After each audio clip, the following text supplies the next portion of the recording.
अच्छा जी, last class में हम टॉपिक कर रहे थे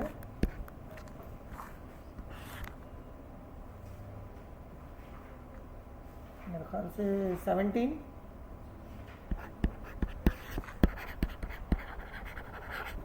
alcohols, phenols, ethers. Alcohols complete हो चुका है। अब हम फिनोल्स देन ईथर्स देखेंगे। Phenol, another name of phenol is because phenol show acidic behavior but phenol are more acidic than alcohol। सही है, ये मैं लिखवाऊंगा भी आपको।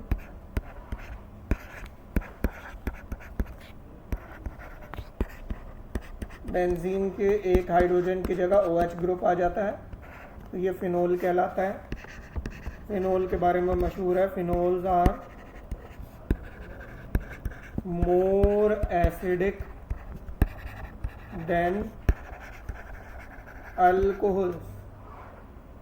इसका रीज़न है, क्या रीज़न है इसका? क्योंकि फिनोल बनाता है फिनॉक्साइड आयन, वो ज़्यादा स्टेबल होते हैं। Phenoxide ions are more stable than alcohol बनाते हैं अल्कोक्साइड आयन। ये बात मैंने लास्ट क्लास में बताई थी, मैं दोबारा बता देता हूँ। जैसे देखें, ये फिनोल है और ये देखें अल्कोहल है।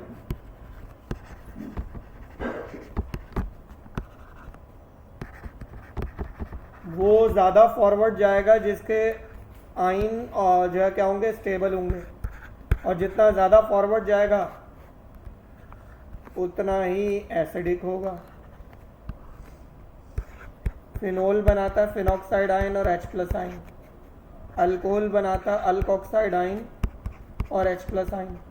वो जिसका नेगेटिव आयन जितना ज़्यादा स्टेबल, क्योंकि पॉजिटिव आयन तो दोनों के सेम है H+, तो जिसका नेगेटिव आयन जितना ज़्यादा स्टेबल होगा वो उतना ही ज़्यादा एसिडिक होगा। तो इसलिए फिनोल ज़्यादा एसिडिक है, क्योंकि फिनॉक्साइड आयन जो है ये ज़्यादा स्टेबल है अल्कोक्साइड आयन से।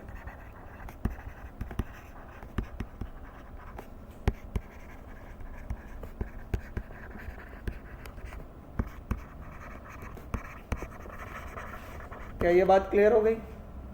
तो इसका मतलब है फिनोल जब वो ज़्यादा फॉरवर्ड जाएगा तो ज़्यादा H+ आयन बनाएगा। ज़्यादा H+ आयन बनाने का मतलब है ज़्यादा एसिडिक है।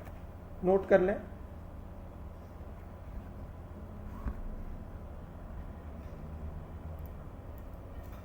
अच्छा, एक वो आता है कि इनमें कौन सबसे ज़्यादा एसिडिक है? कार्बोक्सिलिक एसिड, फिनोल, अल्कोहल, और अगर आपको याद हो मैंने बताया था इनको बोलते हैं टर्मिनल अल्काइन, जिनमें टर्मिनल कार्बन पर हाइड्रोजन होगा, ट्रिपल बॉन्ड वाला टर्मिनल कार्बन। अब इनमें सबसे ज़्यादा एसिडिक कौन है?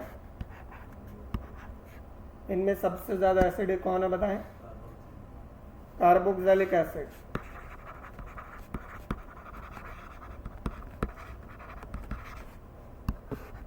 फिर उससे कम एसिडिक है फिनोल, फिनोल से कम एसिडिक है अल्कोहल, अल्कोहल से कम एसिडिक है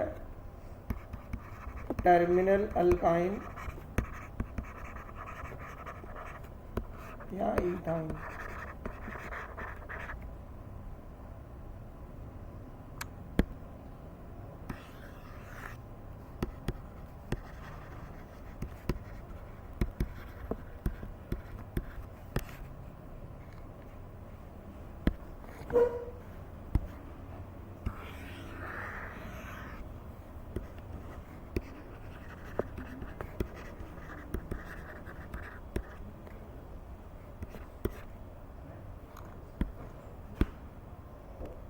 most acidic and least acidic.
ये रिमूव कर दूं, phenol more acidic than alcohol वाला।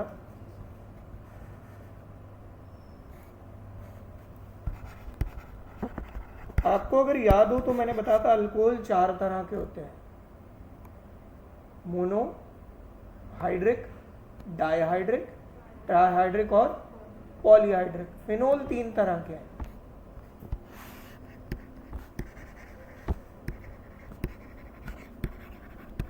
मोनोहाइड्रिक फिनोल, डाइहाइड्रिक फिनोल और ट्राइहाइड्रिक फिनोल।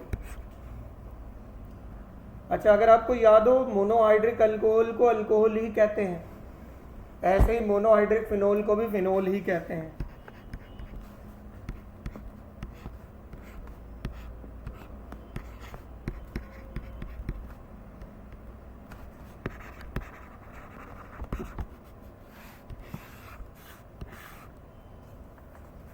डाइहाइड्रिक फिनोल 3 तरह के हैं, क्योंकि उसमें OH या तो एक दूसरे के ऑर्थो पर होंगे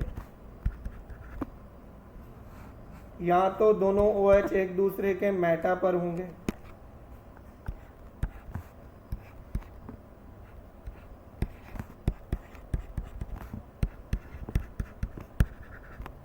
या फिर दोनों OH एक दूसरे के पैरा पर होंगे।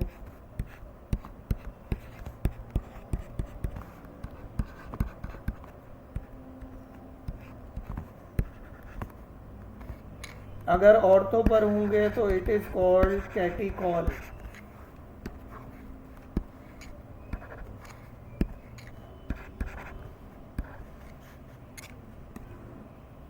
और अगर ये जो है एक दूसरे के मेटा पर होंगे तो it is known as resorcinol. और अगर पैरा पर होंगे, किसी को याद है, थ्योरी में याद किए हैं आपने ये वैसे, हाइड्रोक्विनॉन।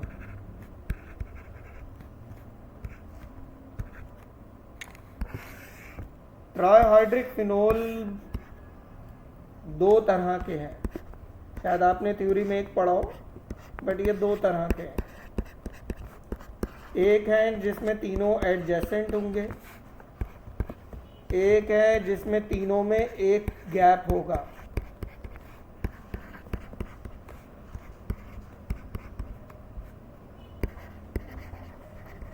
पायरोगैलॉल, पायरोग्लूसिनॉल।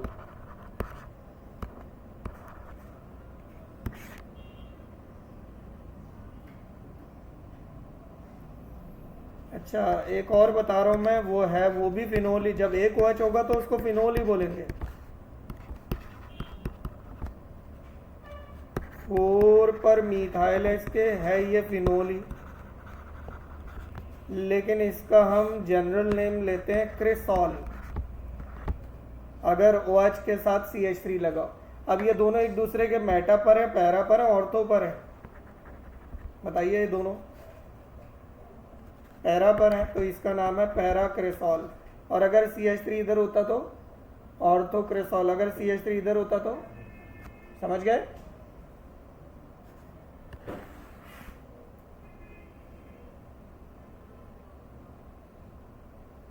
तो ये मोनोहाइड्रिक फिनोल की ही एग्जाम्पल एक तरह की, क्योंकि इसमें एक ही OH है तो इसके नाम में फिनोल ही आ रहा है। देख लें बेटा, फिनोल कितने तरह के बताए मैंने? 3 तरह के, मोनोहाइड्रिक, डाइहाइड्रिक और ट्राइहाइड्रिक। तीनों की एग्जाम्पल हो गई एक एक, मतलब डाइहाइड्रिक की सारी, ट्राइहाइड्रिक की जितनी है वो सब।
रिमूव कर दूं ये?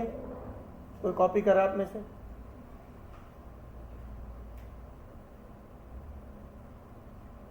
ये स्ट्रक्चर्स आते हैं बेटा, इनको लाजमी याद रखिएगा। एनईडी के टेस्ट में भी अभी आया था, मेरे ख्याल से रिसोर्स ऑन शायद पूछा था।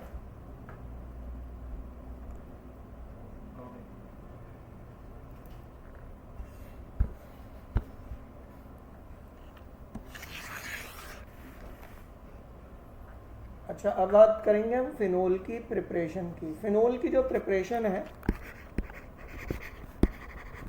वो एक कॉमन चीज से होकर चल रही है। वो कॉमन चीज क्या है?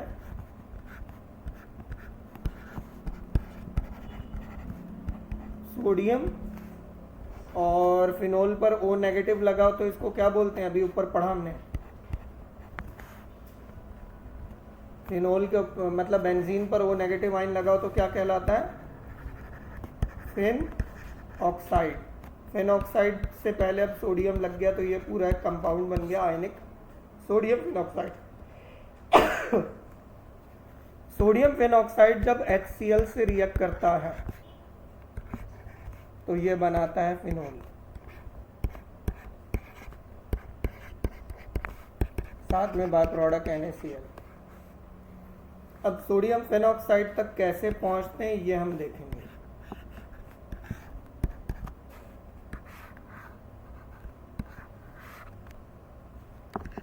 अगर क्लोरोबेंजीन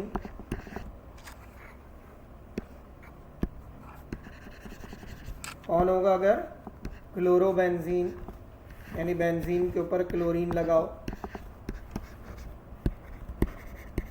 NaOH का 10%, ये NaOH का सॉल्यूशन है एक्वस। मैं एक्वस लिख देता हूँ तो आप समझ ही जाएंगे फिर कि ये सॉल्यूशन है।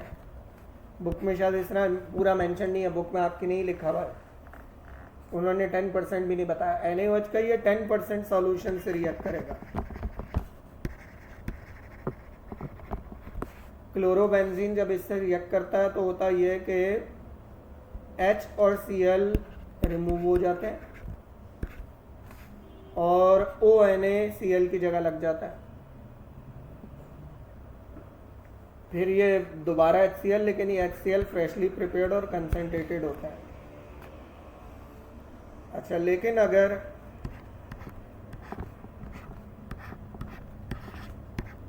SO3H is benzene sulphonic acid, लेकिन अगर मैं H हटा दूं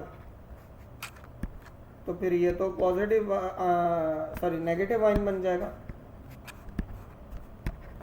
तो अब ये पता क्या कहलाएगा? ये एक एसिड नहीं कहलाएगा, ये अब कहलाएगा सल्फोनेट। और पॉजिटिव आयन लगा दिया सोडियम तो इसका नाम हो गया सोडियम बेंजीन सल्फोनेट। सही है? अच्छा, ये रिएक्ट करता है किससे? NaOH से, जो कि सॉलिड होगा। 350 डिग्री सेंटीग्रेड हीट भी दी जाती है इसमें।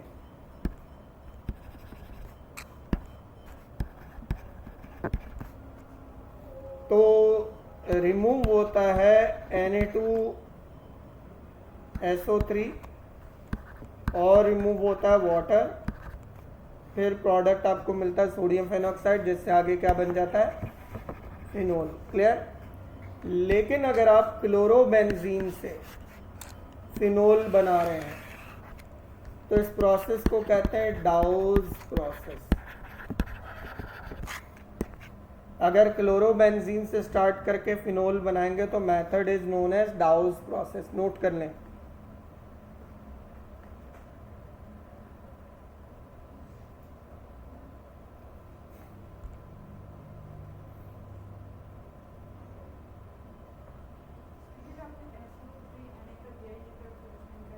क्या चीज?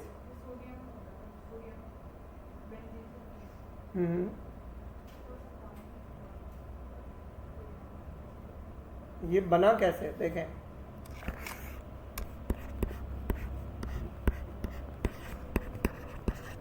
ये तो आप सब जानते हैं, इसको क्या बोलते हैं हम, बेंजीन सल्फोनिक एसिड। अगर आप इसमें से एक हाइड्रोजन माइनस कर दें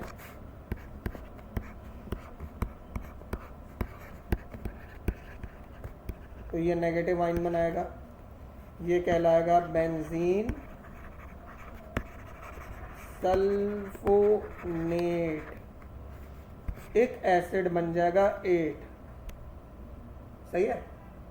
फिर उसके बाद क्या होगा, उसके बाद जो है वो जो भी पॉजिटिव आयन आएगा, पॉजिटिव का नाम तो शुरू में आता है, वो शुरू में लिख देंगे। पॉजिटिव कौन आया जी, सोडियम आया, इसलिए शुरू में नाम आ गया सोडियम बेंजीन सल्फोनेट।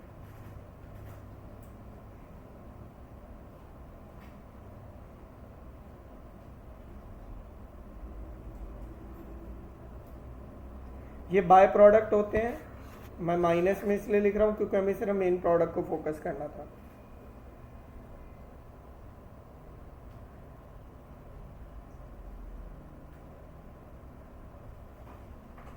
क्लोरोबेंजीन से फिनोल का बनना क्या कहलाता है, डाउस प्रोसेस।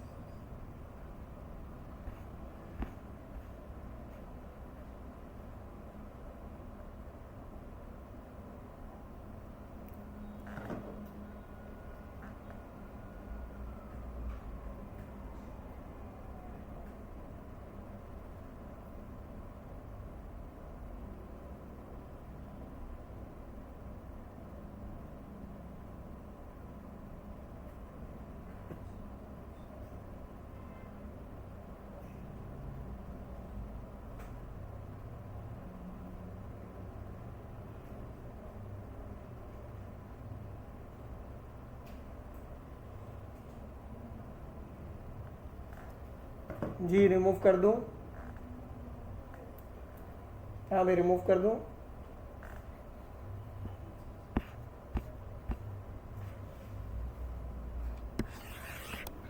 अगर अभी भी कोई कॉपी कर रहा है हैंड रेज कर ले, वरना मैं रिमूव कर रहा हूँ। कौन सा रह गया, ये लिख लिया एफेन ऑक्साइड वाला।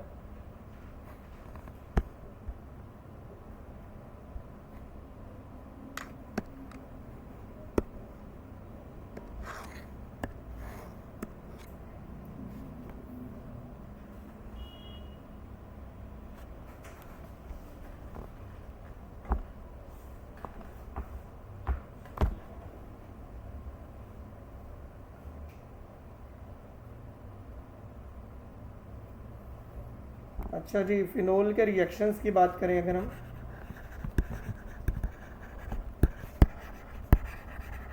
तो ये बहुत आसान है इसके रिएक्शंस को समझना, लेकिन लॉजिकल है, रटने वाली है, याद करने वाली चीज़ नहीं है, लॉजिकल है। क्या लॉजिक है कि भाई देखो, फिनोल मतलब बेंजीन पर क्या लगा हुआ है, और बेंजीन पर कोई ग्रुप लगा हो तो वो डायरेक्टर ग्रुप होता है ना, अगर आपको याद हो।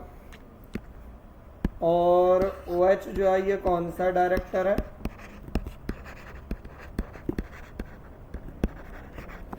OH कौन से डायरेक्टिंग ग्रुप में आता है, ऑर्थो पैरा डायरेक्टिंग ग्रुप में।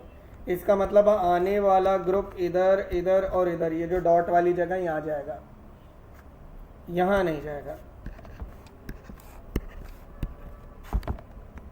अब अगर फिनोल समझना है अब आपने, अब अगर फिनोल देखो कोई पॉजिटिव नेगेटिव दोनों होंगे, है ना, लेकिन फिनोल पर कौन लगेगा, इलेक्ट्रोफाइल, क्योंकि बेंजीन सिर्फ किसको जो एक्सेप्ट करता है, इलेक्ट्रोफाइल, क्योंकि बेंजीन कौन सी सब्स्टिट्यूशन करता है, इलेक्ट्रोफिलिक, तो पॉजिटिव आएगा। अब मैं ये 2 बार क्यों बना रहा हूँ ये भी समझिएगा। अगर फिनोल किसी कंसंट्रेटेड से रिएक्ट करेगा या किसी, समझ आई बात, कंसंट्रेटेड से रिएक्ट करेगा तो तीनों पोजीशन फिल हो जाएंगी, डाइल्यूट से रिएक्ट करेगा तो एक ऑर्थो फिल होगा और एक पैरा, 2 प्रोडक्ट्स बनेंगे। और कीजिएगा, अगर किसी कंसंट्रेटेड से रिएक्ट करता है तो चूंकि उसकी कंसंट्रेशन ज़्यादा है तो दोनों ऑर्थो और पैरा तीनों पोजीशन पर ये A आ जाएगा, इलेक्ट्रोफाइल, और इन तीनों से H रिमूव होगा, वो किससे मिलेगा? B से। कितने HB बनेंगे? 3। तो तीनों यानी 2 ऑर्थो और 1 पैरा, तीनों फिल हो गए। लेकिन अगर किसी डाइल्यूट से रिएक्ट करता है तो हो सकता है दोनों प्रोडक्ट मिले, हो सकता है कोई एक ही प्रोडक्ट मिले, वो भी बताऊंगा मैं भी। और साथ में बाय प्रोडक्ट क्या होगा? एक पोजीशन इधर से और एक के ऑर्थो और एक का पैरा, दो तरफ से 2 H रिमूव होंगे और 2 B मिलकर बनाएंगे बाय प्रोडक्ट है 2 HB। एक ऑर्थो प्रोडक्ट और एक क्या है? और ये जो ऊपर वाला ये तो ऑर्थो पैरा, दोनों ऑर्थो और पैरा बना रहे हैं। अब बेटा समझना है आपने, एक्चुअली ये सब डिपेंड करता है किस पर? ऑर्थो बनेगा कि नहीं बनेगा, पैरा बनेगा कि नहीं बनेगा।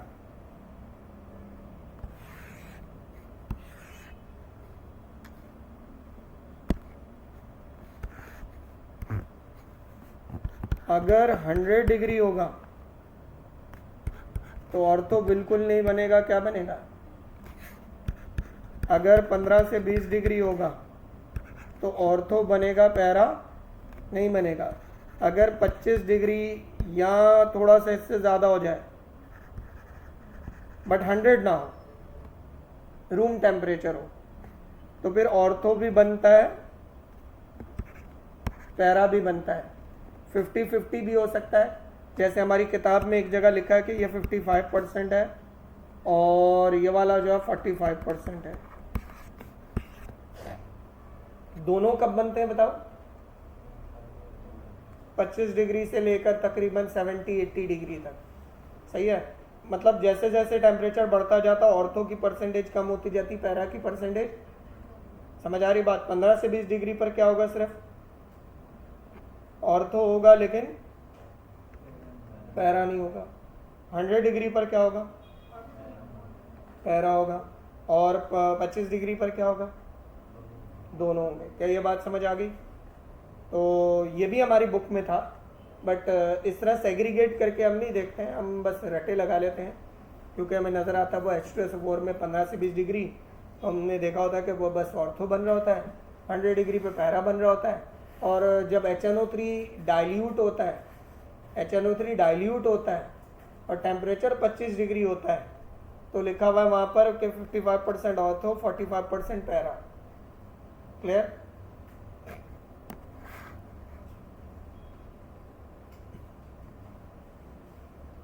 यानी ये फिनोल के रिएक्शंस एक्चुअली आप खुद कर सकते हैं।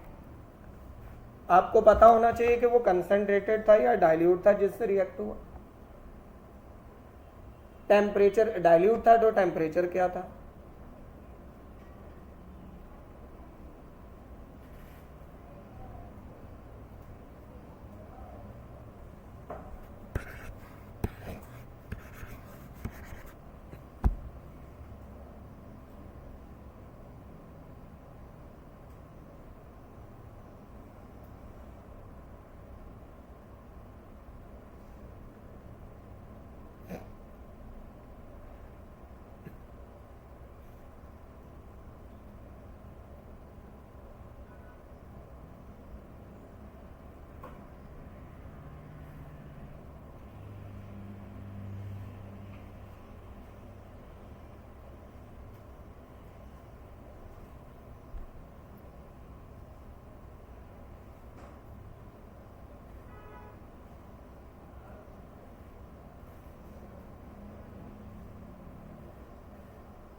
रिमूव कर दूँ ये? कौन कौन कॉपी कर रहा है अभी?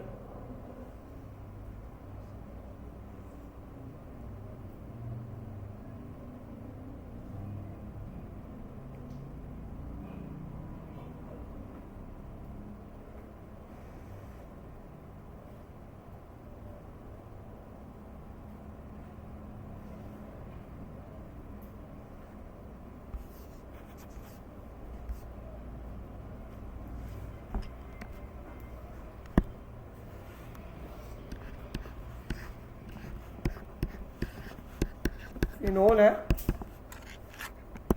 अगर ये रिएक्ट करता है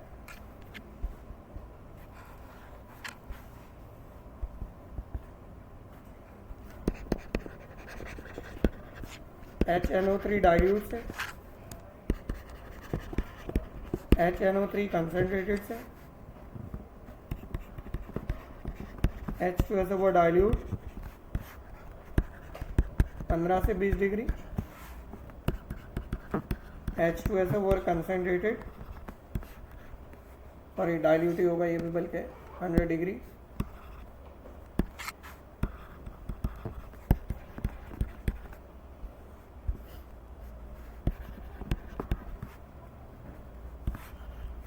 ब्रोमीन वाटर यानी aqueous bromine, bromine in presence of CCl4 यानी CTC, इसको डाइल्यूटेड ब्रोमीन कहते हैं। सोडियम मेटल,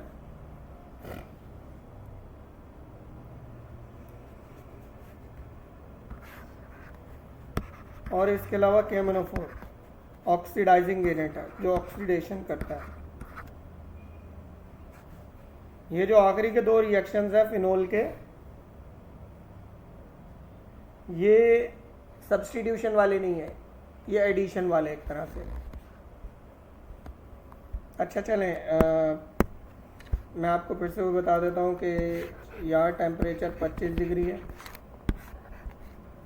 और यहाँ टेम्परेचर रूम टेम्परेचर मान दिया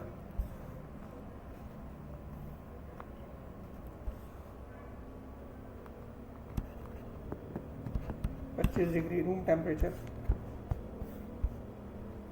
अच्छा जी, फिनोल जब डाइल्यूट से रिएक्ट करता तो क्या बताया था मैंने? 2 प्रोडक्ट बनेंगे, एक ऑर्थो और एक पैरा। लेकिन अगर कंसंट्रेटेड होगा तो क्या होगा? ऑर्थो ऑर्थो या ऑर्थो पैरा ऑर्थो, यानी ऑर्थो ऑर्थो पैरा ट्राई, तीनों पोजीशन। अब HNO3 रिलीज क्या करता है? Nitro group. क्या रिलीज करता है? तो ऑर्थो नाइट्रो, और बेसिक कंपाउंड कौन है? फिनोल। सेकेंड प्रोडक्ट क्या बनेगा? पैरा नाइट्रोफिनोल, और ये वाला 55% होगा, ये वाला दोनों बनेंगे। लेकिन यहाँ एक ही प्रोडक्ट बनेगा, तीनों पर नाइट्रो लगा होगा और फिनोल। इसको हम पिक्रिक एसिड भी बोलते हैं।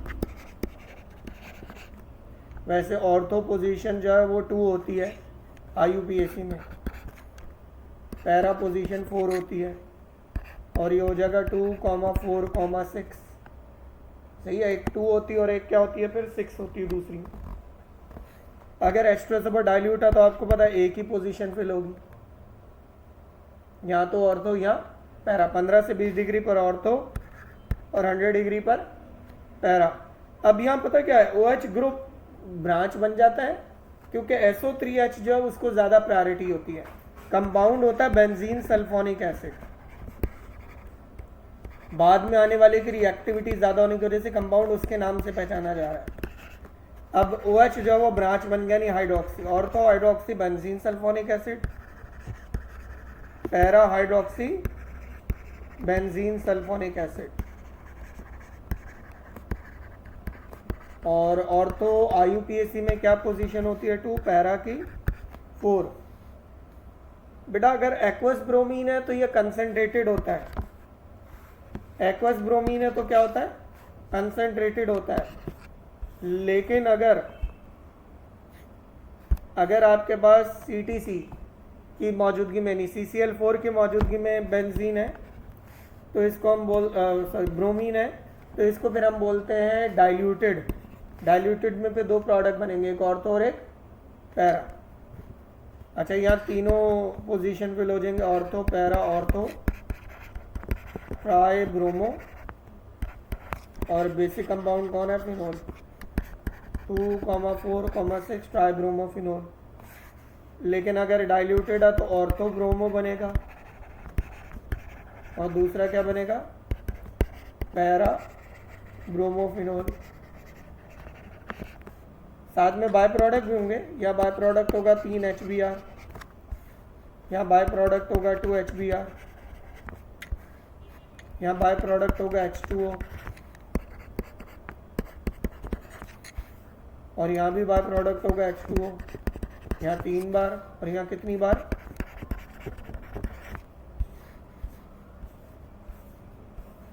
मैं स्ट्रक्चर नहीं बना रहा हूँ, मैं नेम लिख रहा हूँ क्योंकि ज़्यादातर नेम ही आता है। सोडियम क्या करता है? फिनोल के एक हाइड्रोजन को रिप्लेस कर देता है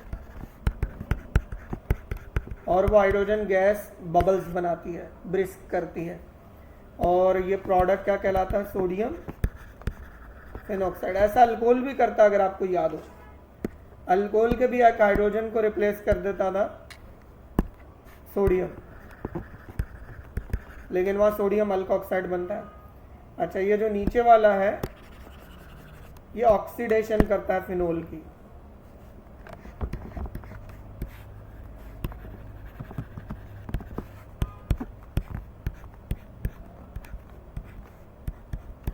डबल बॉन्ड हो, डबल बॉन्ड हो, सही है। बेंजोक्विनोन प्रोडक्ट होता है।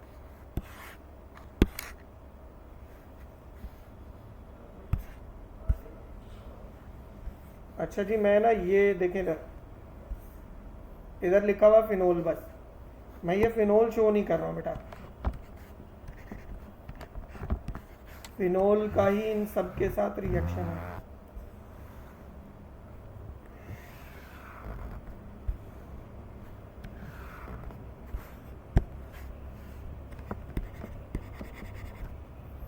फिनोल किस किस से रिएक्ट करता है मैं बस वो शो कर रहा हूँ, नोट कर लें। HNO3 dilute, HNO3 concentrated. Dilute होगा तो 2 मॉलिक्यूल होंगे क्योंकि एक ऑर्थो और एक पैरा बनेगा।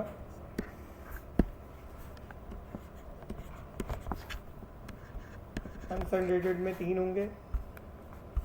ब्रोमीन अगर एक्वस है तो कंसनट्रेटेड माना जाता है, 3 होंगे। ब्रोमीन अगर CTC यानी कार्बन टेट्राक्लोराइड की मौजूदगी में तो फिर 2 होंगे।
रिमूव कर दूं?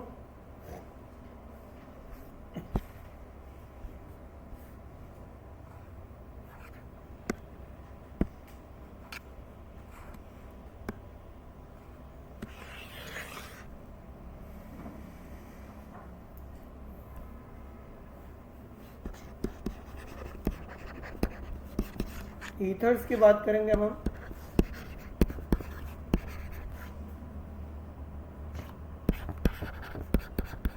ईथर का और अल्कोहल का जनरल फॉर्मूला सेम होता है, ये मैं बता चुका हूँ।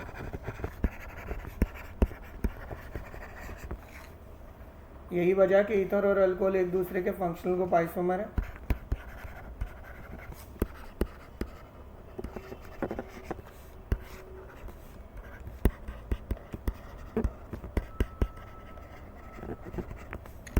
बल्कि एक और बात मैं अल्कोहल में भी लिखवा चुका हूँ कि हम क्या बोलते थे, ईथर्स आर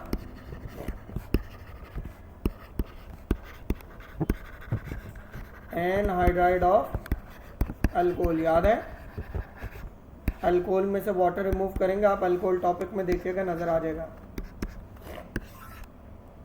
अल्कोहल में से वाटर रिमूव करेंगे तो ईथर बनता है। अब अगर हम ईथर की प्रिपरेशन की बात करें तो एक है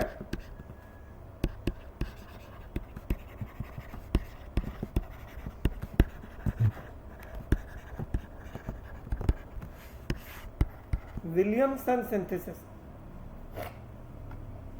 विलियमसन सिंथेसिस यह है कि अल्कोहल से शुरू करो और ईथर बनाओ।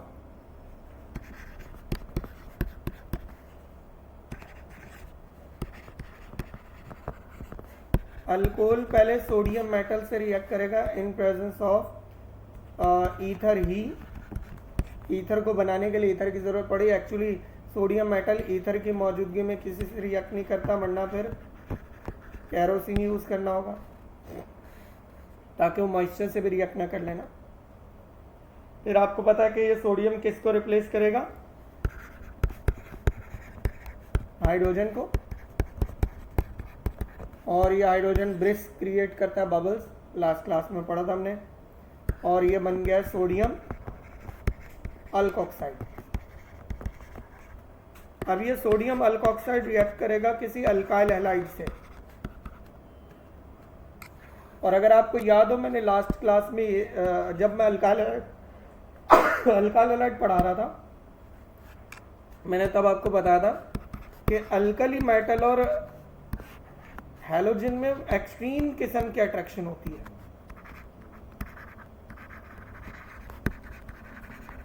जहां भी आपको अल्कली मेटल और हैलोजन नजर आएगा, ये आपस में कंबाइन हो जाएंगे। तो बचा क्या, आर ओ और क्या बन गया product. This is Williamson synthesis. और अगर आप अल्कोहल एक से ज्यादा मॉलिक्यूल ले लें तो उसको मैं इन एक्सेस कहते हैं। कोई भी एक से ज्यादा हो तो उसको हम क्या लिखते हैं, इन एक्सेस। अल्कोहल अगर एक्सेस में होगा उसको H2SO4 कंसंट्रेटेड, ये तो डिहाइड्रेटिंग एजेंट है भाई, लेकिन टेम्परेचर होगा 140। याद है ना, 180 पर अल्कीन बन जाता है अल्कोहल, 140 पर अल्कोहल वाटर रिमूव करेगा तो ईथर बनता है। Dehydration of alcohol. लेकिन ये डिहाइड्रेशन कितने टेम्परेचर पर होगी, मैं फिर से यहां पर लिख देता हूं कि अगर आप अल्कोहल की डिहाइड्रेशन 180 डिग्री पर करेंगे तो वो क्या बनाएगा, वो अल्कीन बनाएगा। लेकिन अगर आप अल्कोहल की डिहाइड्रेशन 140 डिग्री पर करेंगे तो ईथर बनेगा, 180 डिग्री पे करेंगे तो अल्कीन बनेगा। इसके अलावा अगर अल्काइल हैलाइड ये भी एक्सेस में है,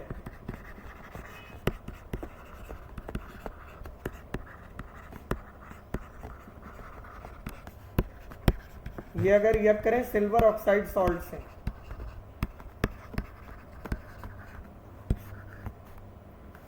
तो 2 सिल्वर 2 हैलोजन के साथ मिलकर सिल्वर हैलाइड बना देते हैं, 2 और 1 O के साथ मिलकर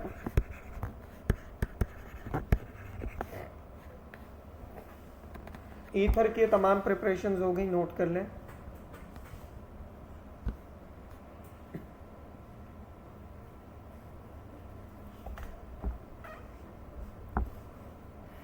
अल्कोहल से ईथर का बनाया जाना क्या कहलाता है? Williamson synthesis.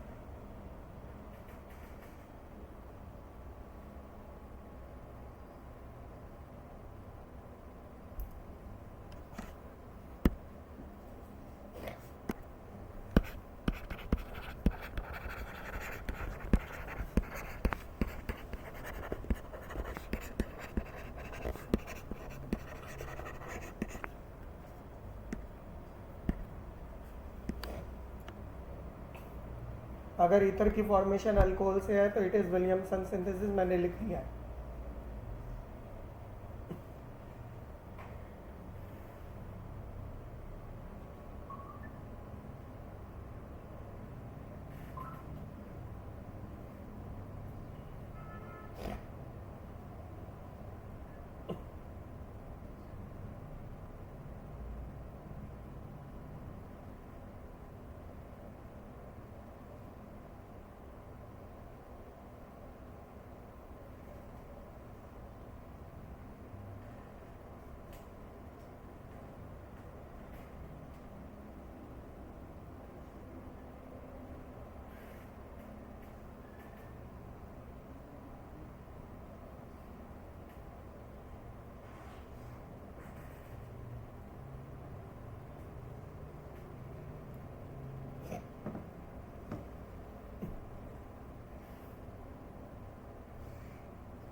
रिमूव कर दूं?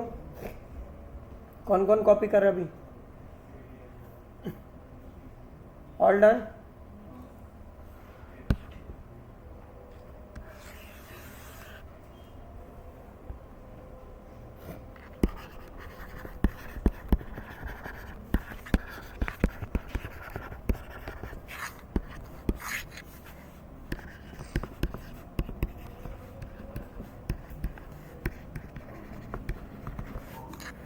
ईथर जो है लेविस बेस की तरह है, क्योंकि ये इलेक्ट्रॉन पे डोनर है। और जब ये किसी एसिड से रिएक्ट करते हैं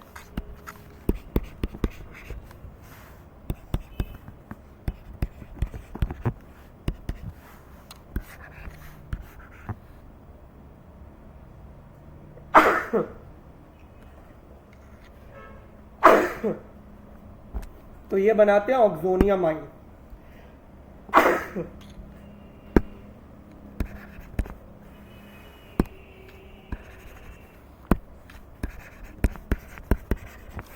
क्या बनाते हैं ये? अब ये ऑक्सोनियम आइन क्या है? एक इलेक्ट्रॉन का पेयर हाइड्रोजन को मिल जाएगा और बॉन्ड होगा कोऑर्डिनेट कोवेलेंट बॉन्ड। डोनर से एक्सेप्टर की तरफ कौन सा बॉन्ड होता है? एक पेयर अभी भी बचा हुआ है, बट ये जो पॉजिटिव आइन बनता है इसको बोलते हैं ऑक्सोनियम आइन।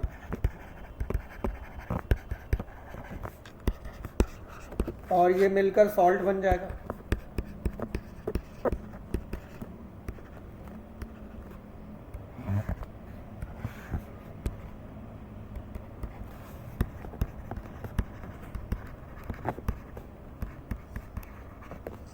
और अगर ये पूरा कंबाइन हो जाए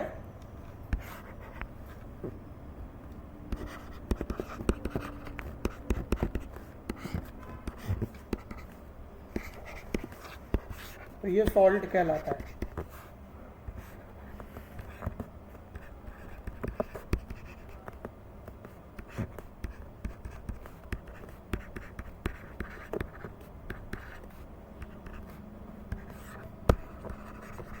समझ आगे बात? पूरा कंबाइन हो गया तो क्या बन गया? सॉल्ट। लेकिन इसका पॉजिटिव साइड जो है, जिसने सिर्फ प्रोटॉन गेन किया है इलेक्ट्रॉन पे डोनेट करके, वो क्या कहलाता है? ऑक्सोनियम आइन। ईथर फॉर्म ऑक्सोनियम आइन when react with any acid.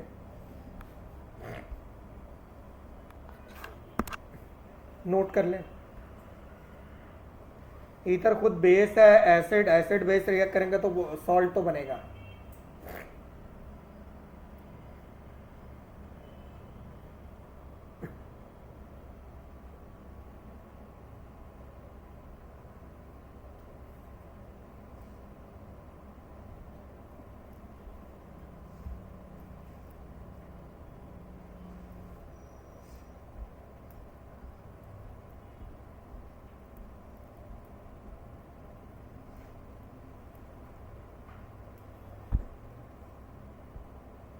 Actually आज जो टॉपिक थे बिल्कुल सीधे सीधे स्ट्रेट फॉरवर्ड है और इसमें कोई एक्सप्लेनेशन वाली चीज़ नहीं। लेकिन इसके बाद जो चैप्टर है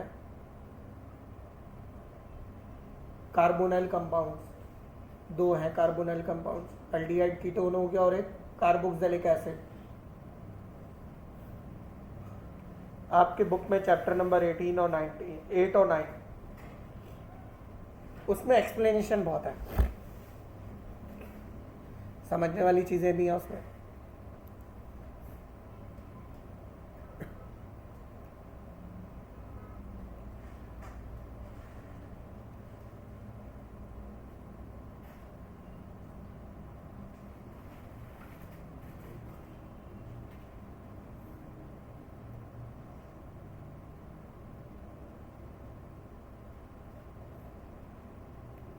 रिमूव कर दूं? आगे वाला शो करता हूँ मैं।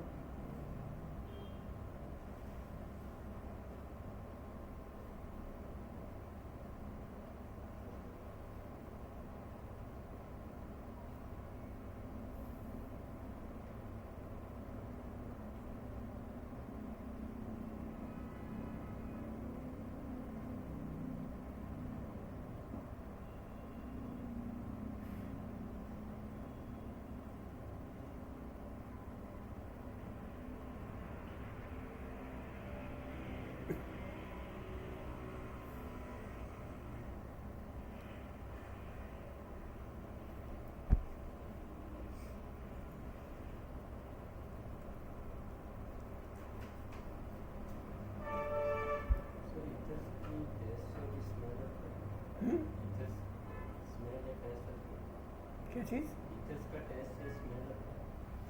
ईथर जो है वो है ना नॉन पोलर है और ज़्यादातर गैशियस नहीं होते, लिक्विड भी होते हैं। और ईथर के बारे में कहा जाता है दे आर सुपर सॉल्वेंट। जब आप बात करें स्मेल उसकी बेंजीन या पेट्रोल जैसी तकरीबन है नहीं। इनको थिनर भी कहा जाता है, पेंट थिनर। और ईथर और अल्कोहल का मिक्सचर, इसको हम कहते हैं ब्लर्स रिएजेंट। ब्लर्स रिएजेंट कौन होता है?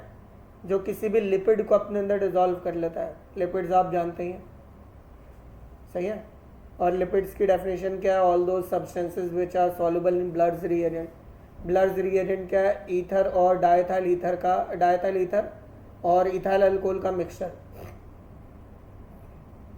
और यही मिक्सचर रेजिन्स को भी अपने अंदर डिसॉल्व करता है। रेजिन्स वो जो दरख्त से निकलने वाली गोंद होती है, नहीं रबर एक अलग चीज है।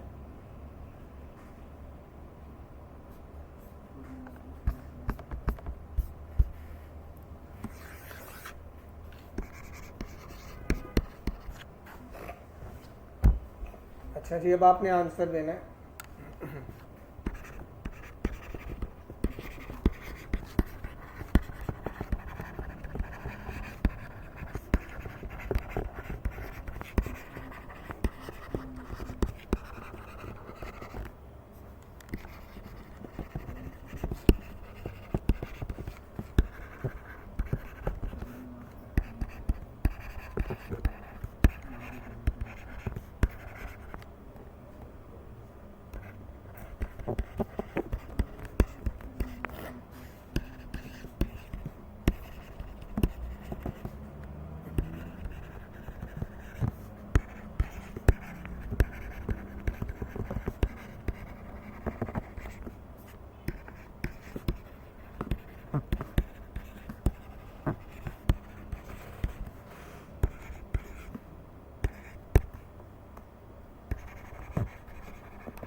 आंसर बताइए।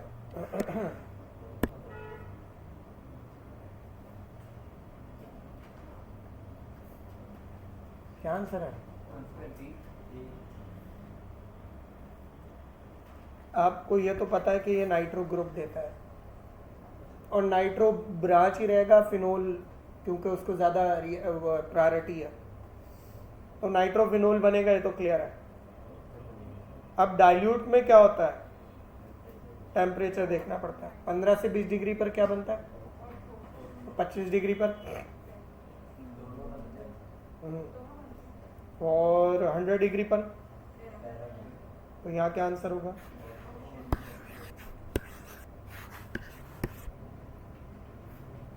क्लियर?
थोड़ा सा और क्लैरिटी चाहिए देखो। ऑन दो ऊपर मैंने अल्कोहल लिख दिया था। अल्कोहल की दो रिएक्टिविटीज थी, OH बॉन्ड की, CO बॉन्ड की। ल्यूकास टेस्ट कौन सी रिएक्टिविटी को शो करता है?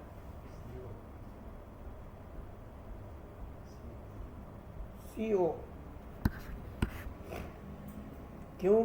क्योंकि उसमें पूरा OH रिमूव हो जाता है, C से O का बॉन्ड टूटता है, पूरे OH की जगह कौन आ जाता है? हैलोजन आ जाता है, और वो फिर ऑयली लेयर बनाता है।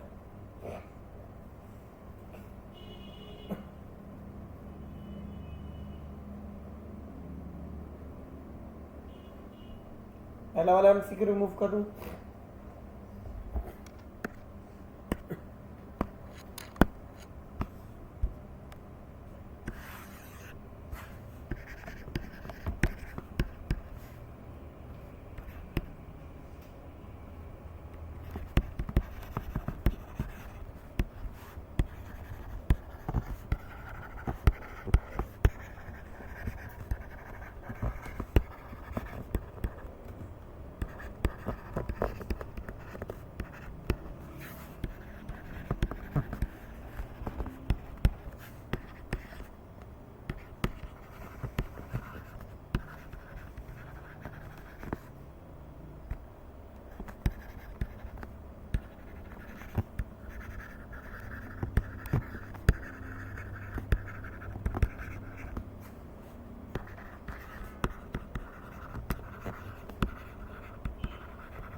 ल्यूकास वाला क्वेश्चन लिख लिया सबने?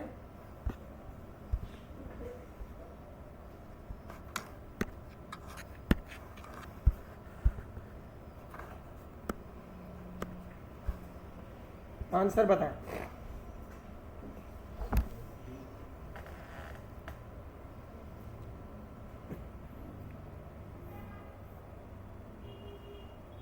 जी, इसके लिए टॉपिक पे जाना पड़ेगा, टॉपिक देखें पता चलेगा आपको।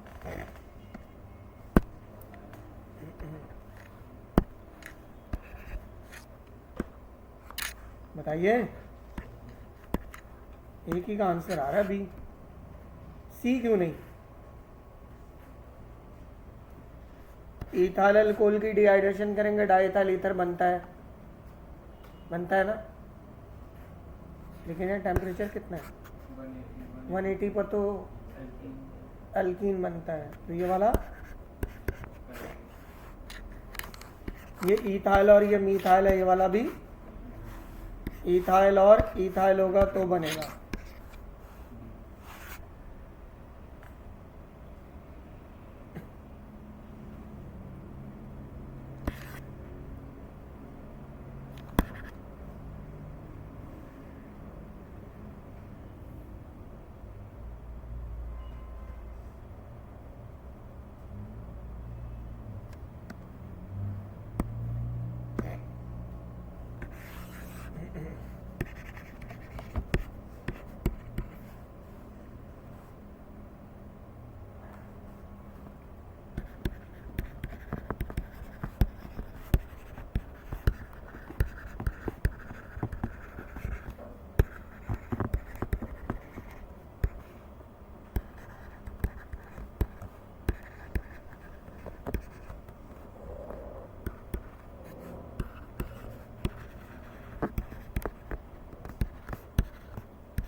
Answer this.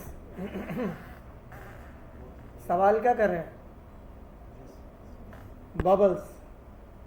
किसकी वजह से बबल्स बनते थे? हाइड्रोजन गैस रिलीज होती है। कौन सा रिएक्शन है इसमें? अल्कोहल सोडियम रिएक्ट करे तो होता है, बिल्कुल होता है, ब्रिस्क बनता है। क्या फिनोल और सोडियम से भी बनता है? बिल्कुल बनता है, इसमें भी हाइड्रोजन रिलीज होता है। क्या ईथर और सोडियम के रिएक्शन से होता है? तो क्या आंसर है?